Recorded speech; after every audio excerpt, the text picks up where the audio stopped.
Hello, bienvenue sur la chaîne Au Gré du Vent. Aujourd'hui on va parler budget course et je vais vous partager 27 astuces qu'on applique ou qu'on a appliquées dans le passé pour diminuer notre budget course. On est tous obligés de manger et de dépenser de l'argent pour se nourrir, et même si on aime la nourriture et qu'on aime aussi bien manger, équilibrer, etc., on n'a pas forcément envie de passer une grosse partie de notre argent dans les courses. Il arrive aussi dans la vie qu'on n'ait pas forcément beaucoup d'argent à pouvoir dépenser pour se nourrir et qu'on doive se serrer la ceinture. C'est pour ces raisons que je fais cette vidéo aujourd'hui. J'espère vous partager des astuces auxquelles vous n'avez pas encore pensé pour limiter, diminuer le coût des courses. J'en ai trouvé 27. Donc je vais être synthétique sur chaque point pour pas que la vidéo soit trop longue, surtout qu'une énumération ça peut être ennuyeux. Vous savez, moi j'aime aller droit au but, vous l'avez certainement vu dans mes vidéos, j'aime pas le blabla, donc on va aller à l'essentiel.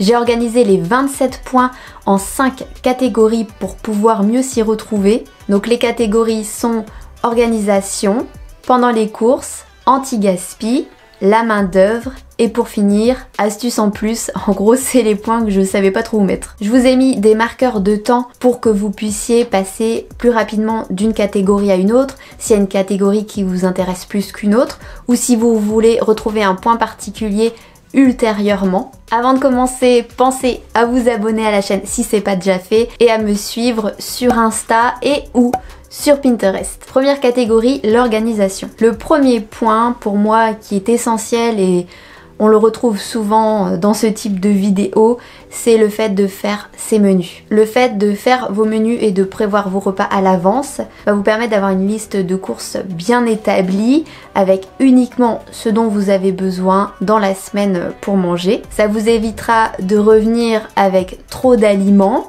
ou de revenir avec plein d'aliments qui s'accordent pas entre eux et qui font pas vraiment de repas. Et ça vous évitera également de revenir à la maison avec pas assez de nourriture. C'est-à-dire que vous allez devoir refaire des courses dans 2 ou 3 jours. C'est une perte de temps, c'est une perte d'argent en général parce que plus on va faire ses courses, plus on dépense d'argent. Alors que si on va faire ses courses une fois par semaine avec ses menus et une liste bien définie d'aliments, il y a moins de risques qu'on soit tenté par acheter des aliments qui ne font pas partie de la liste. Et une autre chose qui est importante quand on fait ses menus, c'est de faire ses menus à partir de ce qui nous reste.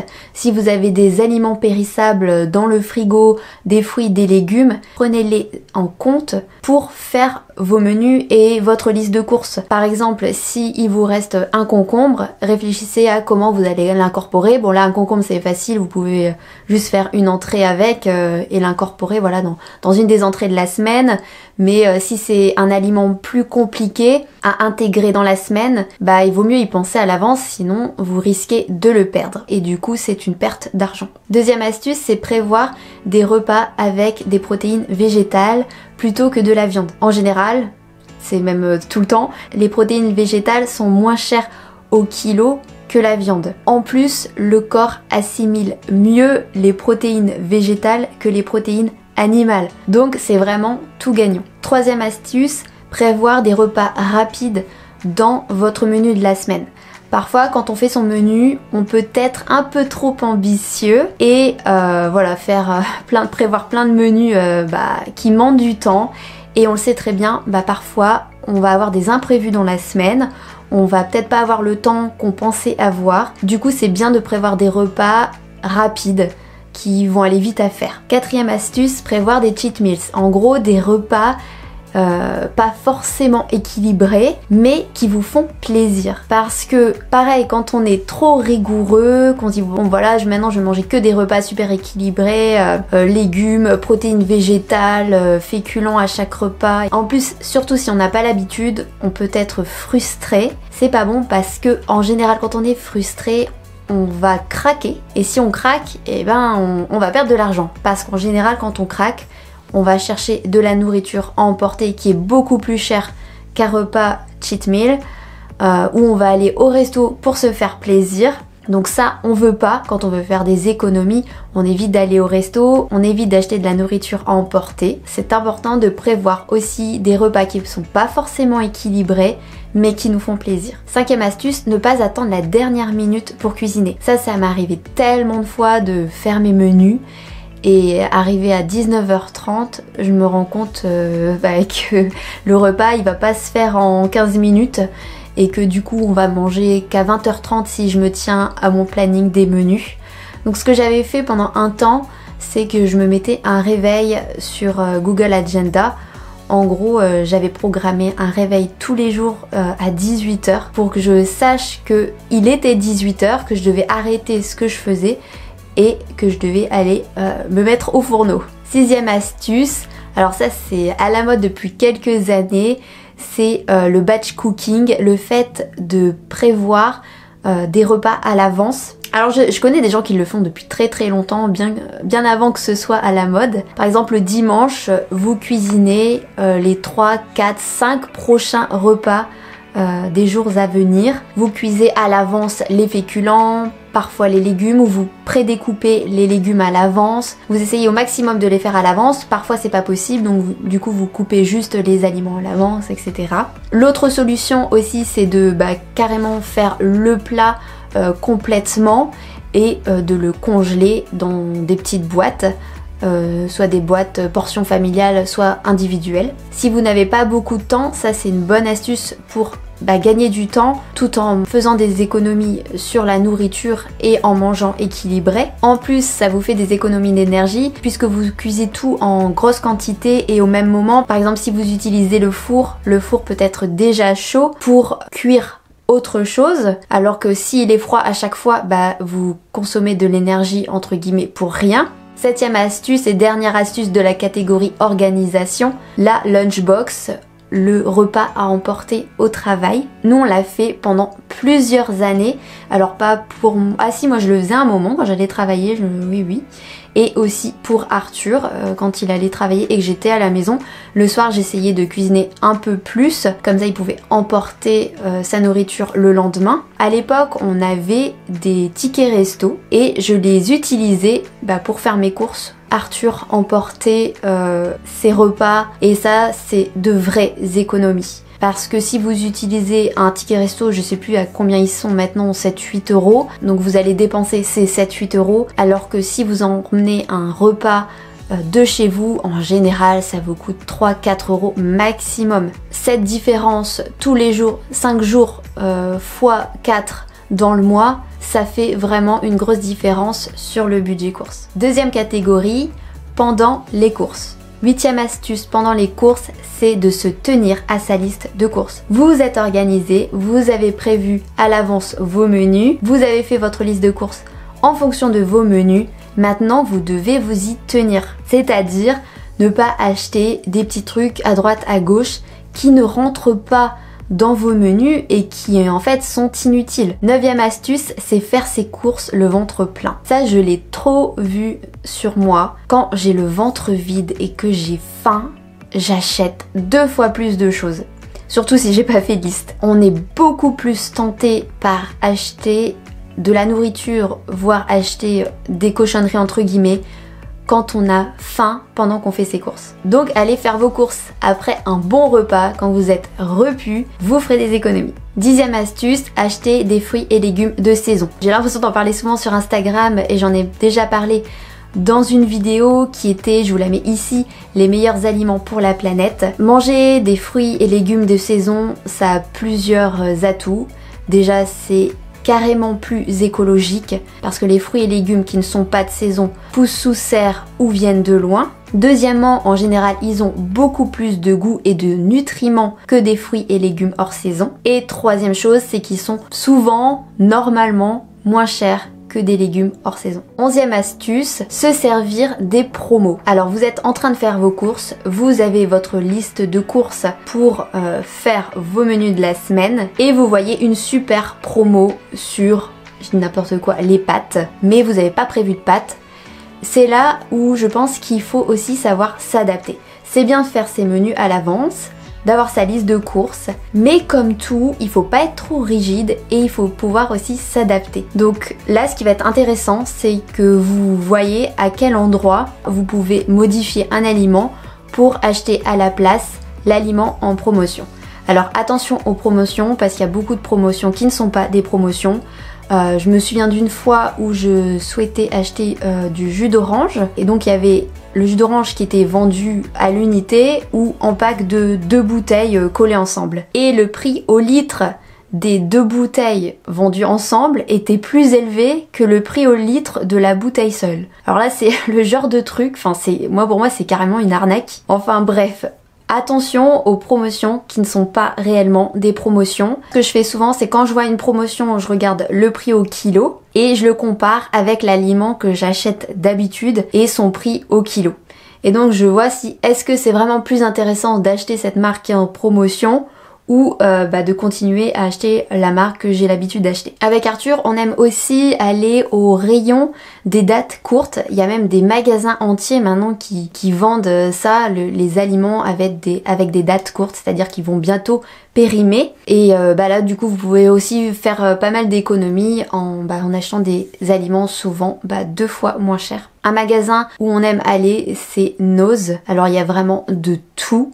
Et parfois on y va, il n'y a rien d'intéressant, mais d'autres fois on fait vraiment des super affaires. 12e astuce, j'en ai parlé juste avant, le prix au kilo. Il vaut mieux regarder le prix au kilo que le prix du paquet. Parce que le prix du paquet, voilà, si vous avez un paquet de 300 grammes qui fait le même prix qu'un paquet de 400 grammes, évidemment le paquet de 400 grammes est moins cher. Parce que même s'il fait le même prix, il y en a plus à l'intérieur.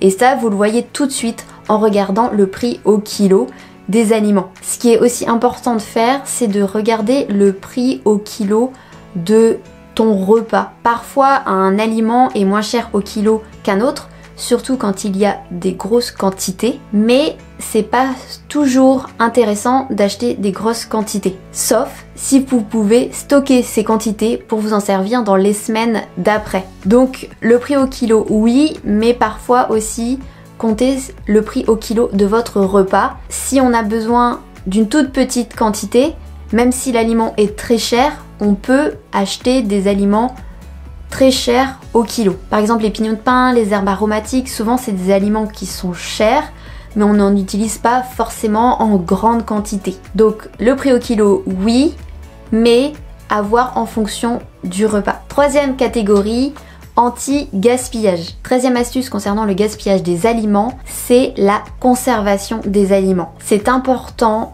de bien conserver les aliments et de s'informer sur comment on doit conserver tel ou tel aliment pour le garder le plus longtemps possible. Parce qu'encore une fois, si cet aliment pourrit avant que vous l'ayez mangé, c'est de l'argent que vous jetez à la poubelle. Donc par exemple, les pommes de terre, ça se conserve dans le noir parce que sinon elles germent. Les pommes, les kiwis par exemple, vous pouvez en mettre une partie dans votre corbeille à fruits pour vous faire penser à les manger. Mais le reste du stock pour la fin de semaine, c'est mieux de le conserver à l'abri de la lumière dans un endroit frais. Comme ça, vous êtes sûr qu'à la fin de la semaine, vos pommes ou vos kiwis ne seront pas pourris. Il y a plein d'astuces pour conserver les aliments, c'est pas le sujet de la vidéo, mais en tout cas c'est bien de s'informer là-dessus pour avoir le moins de pertes possible. 4e astuce anti-gaspi, c'est organiser ses menus en fonction des aliments périssables. Vous savez qu'il y a des aliments qui périment plus rapidement que d'autres. Par exemple la viande rouge ou le poisson, c'est des aliments qui sont à manger rapidement si vous prévoyez vos menus.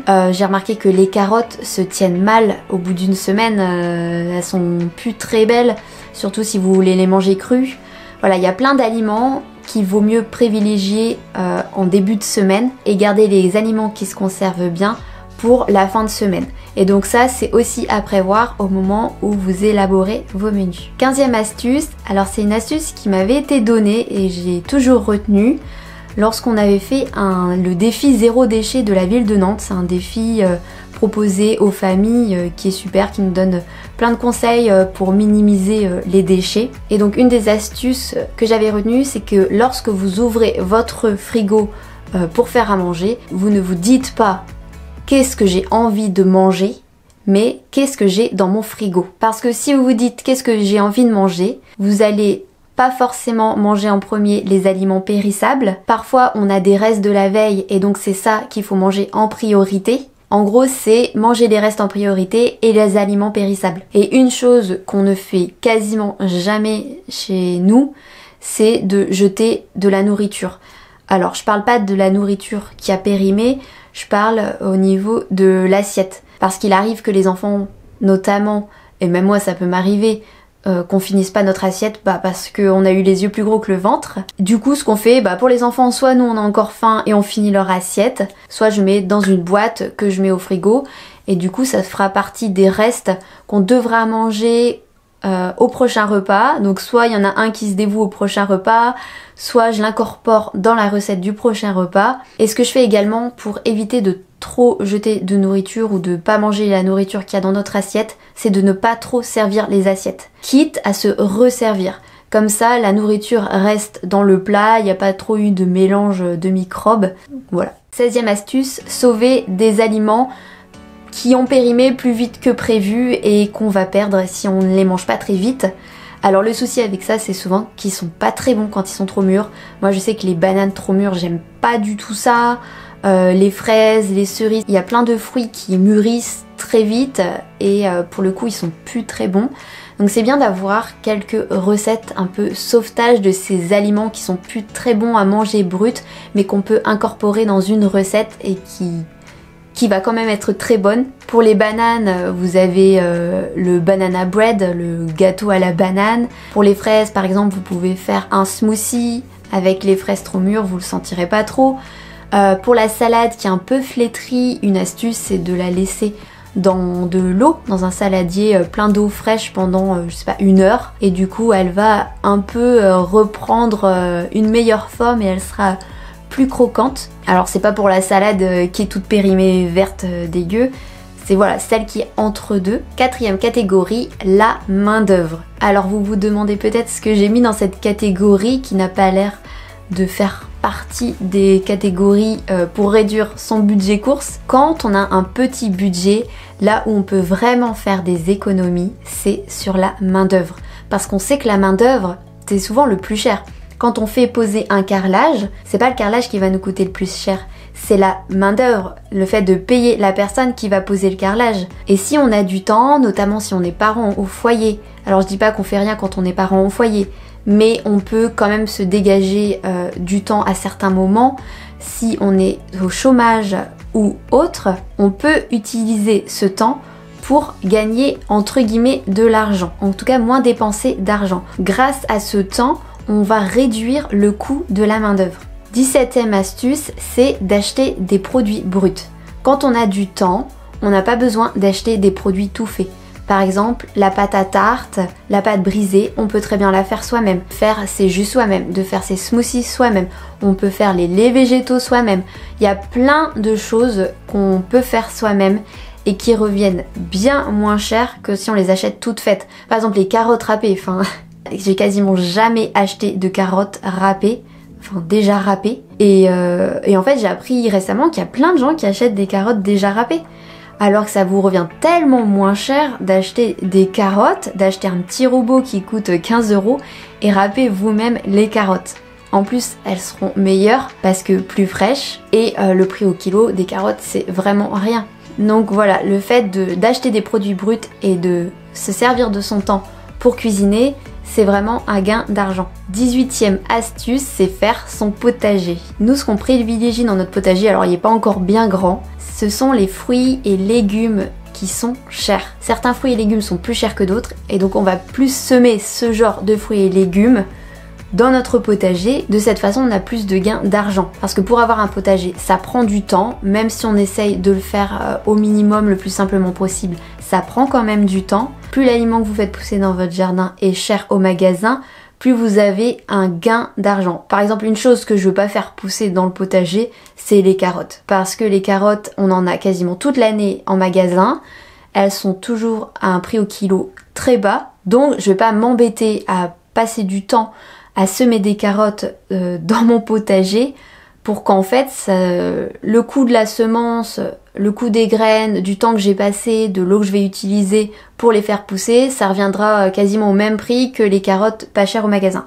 Par contre, il y a des fruits et légumes qui coûtent super cher au magasin et qui demandent pas forcément beaucoup de temps, beaucoup de connaissances pour les faire pousser, notamment les framboises, les fraises.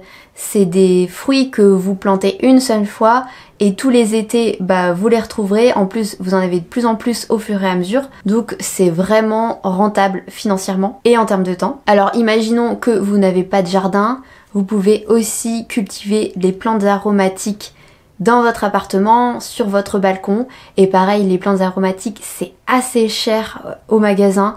Quand on voit les quelques brins, tout de suite ça monte à 1,50 €. Alors que si c'est chez vous, voilà, c'est juste, ça vous coûtera juste quelques graines et un peu de temps. J'ai justement fait une vidéo sur les plantes aromatiques que je fais pousser en intérieur. Je vous mets la vidéo ici. 19e astuce, si vous n'avez pas de potager, ça peut être un bon compromis, c'est la cueillette. En gros, c'est une sorte de verger, de grand potager où vous allez cueillir vous-même vos fruits et légumes et du coup, le prix est plus bas. Alors notamment sur les fruits à forte main d'œuvre, par exemple les fraises, comme je disais avant, c'est super long à ramasser. On cueille aussi souvent des groseilles, des cassis, et ça ce sont des fruits qui coûtent assez cher au kilo au magasin. Pourquoi? Parce que ça demande du temps pour les ramasser. Et en plus, comme ce sont des fruits fragiles, le conditionnement est compliqué et donc ça, vous le payez aussi en magasin. Quand vous allez cueillir vous-même, vous gagnez vraiment beaucoup d'argent. Nous, c'est ce qu'on fait tous les étés. En plus, les enfants adorent, ça nous fait prendre l'air. Enfin, c'est super. Mais ça demande du temps. 20e astuce, c'est inviter les amis chez soi plutôt que d'aller au resto ou d'aller au bar, au café d'à côté pour boire un verre. Ça vous coûtera toujours moins cher de servir un verre à votre ami plutôt que d'aller au café d'à côté. Alors c'est pas forcément la même ambiance, je vous dis pas de le faire à chaque fois, mais si vous voulez faire des économies, c'est un bon moyen de quand même continuer à voir des gens sans dépenser trop d'argent. Alors oui, ça va vous coûter de l'argent si vous invitez à manger des amis, mais combien ça vous aurait coûté si vous étiez allé au resto? Et une autre chose à prendre en compte, c'est qu'en général, quand on invite les gens, ils nous rendent l'appareil.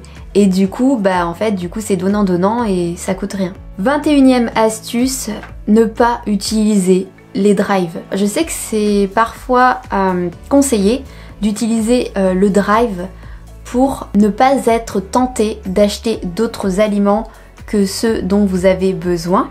Si vous pouvez éviter, c'est mieux parce qu'en général, le prix des aliments au drive est un peu plus cher que le prix des aliments que vous trouverez en magasin. Vous allez peut-être me dire que non, que vous dans votre drive c'est le même prix, mais en général, les aliments qui mettent à disposition dans le drive, ce sont les aliments qui ont les conditionnements les plus chers. Donc même si vous allez peut-être trouver le même prix en magasin, il y aura forcément à chaque fois moins cher pour un produit équivalent en magasin. Donc si vous savez vous maîtriser dans le magasin et ne pas être tenté par d'autres aliments que ceux sur votre liste de courses, je vous conseille de ne pas aller au drive. Dernière catégorie, un peu le vrac, les astuces en plus. 22e astuce qui me semblait importante, c'est le fait de ne pas grignoter. Le fait de grignoter, d'acheter des barres de chocolat à droite, à gauche, en plus des repas que vous mangez, alors déjà, c'est pas très bon pour le corps de grignoter, parce que le corps a besoin de temps de repos où il n'y a rien dans le ventre pour s'auto-réguler, se nettoyer, etc. Donc déjà ça c'est pas bon. En plus, en général quand on grignote, c'est souvent trop sucré ou trop salé, donc encore une fois pas bon pour le corps. Perso, ce que je fais pour ne pas grignoter, c'est que je n'achète rien qui pourrait me faire grignoter, à part des aliments sains. Et l'autre astuce pour ne pas grignoter, c'est de bien manger à chaque repas. Il faut manger suffisamment à chaque repas, il faut pas avoir peur de manger et de grossir. Mangez à votre faim et ensuite ne grignotez pas jusqu'au repas suivant. Et vous ferez des économies. 23e astuce, c'est d'acheter en grande quantité. Alors j'en ai déjà un peu parlé sur le prix au kilo. Acheter des aliments en grande quantité et ensuite les congeler pour s'en servir dans les semaines à venir. Donc ça permet d'acheter des aliments qui sont beaucoup plus bas au kilo, puisqu'on sait que en général les grandes quantités sont moins chères. Mais encore une fois, il faut bien gérer l'organisation pour congeler les aliments à temps, etc. Parce que si vous les perdez, ça sera une nouvelle fois de l'argent à la poubelle. 24e astuce, c'est de ne pas forcément acheter les aliments les moins chers. Donc je me contredis un peu, c'est comme ça, tout n'est jamais tout noir ou tout blanc. Les aliments moins chers sont parfois moins nourrissants que des aliments un peu plus chers. Par exemple, les pâtes complètes ou le riz complet va être plus cher que du riz blanc, mais par contre vous en mangerez moins car il cale beaucoup plus. Alors moi j'ai un peu de mal avec le riz complet ou les pâtes complètes. Ce que je fais, c'est que j'achète du semi-complet, comme ça c'est un peu entre les deux, et ça cale déjà plus que des pâtes blanches, et en plus c'est meilleur pour la santé. Donc le prix au kilo va être un peu plus élevé, mais vous en mangerez moins. Du coup ça revient un peu au même prix que l'aliment de moins bonne qualité. 25e astuce, alors je suis adepte des aliments frais, etc. Mais les conserves, c'est aussi super pratique. Et j'aime avoir toujours quelques conserves en réserve dans mon cellier pour voilà, les fois où je me suis un peu ratée, j'ai pas bien prévu les menus, etc. Et ce qui est bien avec les conserves, c'est qu'en général, les aliments qui sont mis en conserve, ce sont des aliments qui ont été récoltés de saison à ce moment-là. Alors c'est sûr, il y a moins de vitamines, mais en tout cas c'est pas forcément des aliments hors saison. Et l'autre avantage des conserves, c'est que le prix est fixe toute l'année. Vous achetez des tomates en conserve en janvier ou en août, elles seront au même prix. Et ça c'est quand même hyper pratique. 26e astuce, boire de l'eau du robinet. L'eau du robinet, clairement vous ferez un max d'économie en buvant de l'eau du robinet plutôt qu'en achetant de l'eau en bouteille. Si vous voulez qu'elle ait un moins mauvais goût, vous pouvez utiliser soit des perles de céramique, c'est ce que j'utilise, soit du charbon. Ça enlève vraiment le goût du chlore. J'ai vraiment fait des tests avec de l'eau au repos, des comparatifs, et ça marche vraiment. Et pour ceux qui aiment l'eau gazeuse, vous avez la SodaStream. Ok, c'est un budget, mais si vous en buvez souvent, toutes les bouteilles que vous aurez achetées sont largement rentabilisées au bout de quelques années. 27e et dernière astuce, alors ça c'est pour ceux qui aiment boire des boissons sucrées, boire des jus de fruits, c'est de remplacer les jus par des sirops. Alors déjà ça fera moins de déchets parce que le sirop contient beaucoup plus de litres de futurs jus que une bouteille de jus d'1 litre. Alors pour ceux qui se demandent au niveau des qualités nutritives, c'est kiff kiff, parce qu'il faut savoir c'est qu'un jus qui ne vient pas d'être pressé dans l'heure n'a plus de qualité nutritionnelle, sauf si on lui a ajouté des vitamines. C'est ce qui est souvent fait dans les jus d'orange, il y a des ajouts de vitamine C, c'est pour ça que vous avez de la vitamine C dans la plupart des jus d'orange vendus au supermarché, mais sinon c'est du sucre, donc la même chose que du sirop. Et pour le coup, acheter du sirop plutôt que des jus de fruits, ce sera bien moins cher. Voilà, je vous ai partagé mes 27 astuces, j'espère que cette vidéo vous a plu.